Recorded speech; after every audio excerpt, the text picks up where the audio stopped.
I mean, that's a perfect transition into number Number 3, 3. right? I mean, like, you couldn't have teed it up better for yourself. I didn't even realize this was number 3. Our coaching jobs dependent on the outcome of this game is storyline number 3 for the Miami Dolphins' final matchup of the season against the New England Patriots. Miami playing to avoid the double-digit loss column. So, Josh, win or lose, it's not going to change the standings for us, but it might matter behind the scenes. How much do you think this game affects the coaching evaluation that is about to take place? Okay, so I have 2 answers for you. I Oh, have shit. the fans' answer, and then I have, unfortunately, what I think is going to, like, what the front office, what the owner and his constituents are going to think. Because I do think ending the season on a win, and it would be 2 wins in a row, is a feather in the hat, for lack of a better term, right? It's a winning on a high note, if you will. From my perspective and from a fan's perspective, and obviously I'm speaking for folks that I don't know, so maybe I'm in the minority with this comment, but I think it shouldn't matter. I think Mike McDaniel needs to be gone. I think Weaver, for as much as he's done very well for this team, he's done very bad for this team. Yeah. And I think, I mean, we need to clean house. I don't care. I mean, there are some good pieces to keep from a coaching staff, but I don't know if it's worth keeping because we need to clean house. We need a new GM first. That GM needs to hire his head coach. That head coach needs to hire his staff. We need to reformat our cap situation, which we are not in as horrible situation. You know, there's a lot of things that need to happen. And I hope, I guess is the better way of saying this. I hope that a two wins to end the season doesn't take away from the clear and evident black eyes that this coaching staff has. From a Ross standpoint, I unfortunately do think it will make a slight difference. Maybe that means Ross vies for Mike McDaniel to the new GM, but ultimately it's a GM. I don't think he would force a coach on a new GM because I don't think a GM would take the job. But I think, so we'll see. But I guess, what would worry you most if the game starts going sideways? Because that's what I'm curious about, right? I mean, you're talking about a coaching staff that clearly knows they're on the hot seat, that clearly knows there are a lot of decisions that are going to be made, a lot of jobs that are going to be lost or kept, I guess, in some cases, depending on how this game goes. But if this game starts going tits up, I mean, what worries you? I mean, what worries me is stupidity, right? Yeah. Leaving guys out there who don't need to be left out there anymore, right? Let them end the season healthy, right? If it's a Cincinnati Bengals situation where you can tell, okay, we're losing this one 45-20. Why are you leaving guys like Waddle, who's oft injured, out there, or Sealer, or enter veteran name here, right? Even some of the young guys that are your foundational pieces, take them out. Yeah. Right. Like, take them out.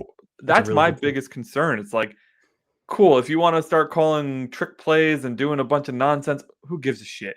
But don't leave guys out there who have another season coming with potentially a new staff and are core members of this team to get hurt, It's a really great call out. One last thing on this before we move on is my biggest thing with this coaching situation is let the goddamn GM decide. Stephen Ross and his contingent should not be up in the room saying to themselves, hey, I wonder if we should keep Mike and the staff this year. They should be up in the room deciding, hey, who's our next GM so that we can ask them if they want to keep Mike and the staff next year. Like, to your point, if the owner has any sort of say where he is thinking, okay, new GM, welcome to the team, but you have to keep Mike, that's too much involvement. Way too much. Right? Like, the GM should be able to come in and here's what I would like to see happen. You decide you hire your GM. You say, okay, you're the guy. Before you even announce it to anybody that he's the guy, do you want to keep Mike? If he says no, you fire Mike before you hire him. Don't let his first order of business be coming in and firing the whole staff. Yeah. That doesn't set a good precedent. But on the flip side, and let's play devil's advocate to that point, because I do happen to agree with you, but let's just play devil's advocate. Sure. Do you think that actually letting the GM set the precedent that these are our standards, I am not going to accept anything other than this. You guys did not meet this. I'm fine. You're by. My first act is I am cleaning house because you have not met the standards of this organization for 4 years. You need to go. Do you think that actually helps the GM kind of entrench himself with both the fan base and the next staff that comes in with, oh shit, there's accountability now. This is no longer the South Beach Fun Dolphins. I think it's a different question externally and internally. I think internally they can shape the message however they want, right? Externally, it depends on what the Dolphins want the media to think. Do the Dolphins want the media to think that Ross has full control and he said to himself, yeah, if I'm going to bring in a new GM, I need to get rid of the old staff? Like, who do they want to look good in this situation would be, fair. My response to that. Like, do they want the GM to come in and look like a hard ass who knows what he's doing and is making changes right off the bat? Or do they want Stephen Ross to make it look like he knows what he's doing? And he's like, all of these stories about me wanting to keep this coach, even though he doesn't deserve to be kept, are just bullshit. We won't know until it happens. I will say this. I think if Ross is the one to make the fire, I think it buys him a lot of good grace with the fan base. I would agree. Me and you started this season hotter than hotter on Stephen Ross. We love Stephen Ross. He could do nothing wrong. I still do. I think he's made some mistakes, obviously, but I am still a fan of Ross. At this point, I am losing my patience quickly with him. Yeah.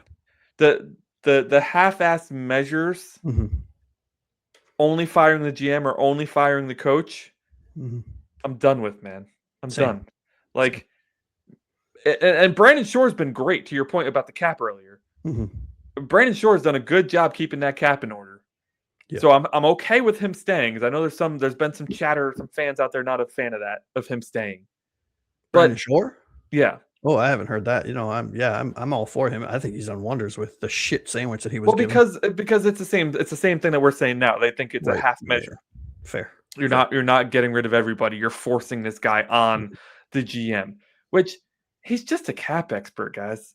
Like, he's a numbers guy. He's a finance nerd. There's nothing. He's not making any football decisions. Zero. He's not even making cap decisions. He's more just putting spreadsheets together. So, and I'm obviously oversimplifying his job, right? Yeah. But he's essentially putting spreadsheets together, saying, "Hey guys, here are the moves you can make, and here are the consequences thereof." Yeah. If you've ever seen Draft Day, he plays the role of Jennifer Garner in that movie. Very much. The GM says, "Hey, can we make this work?" And Brandon goes, "Yes or no." Or let me see if I can fix it. Let me see if I can make it work. Yeah, right.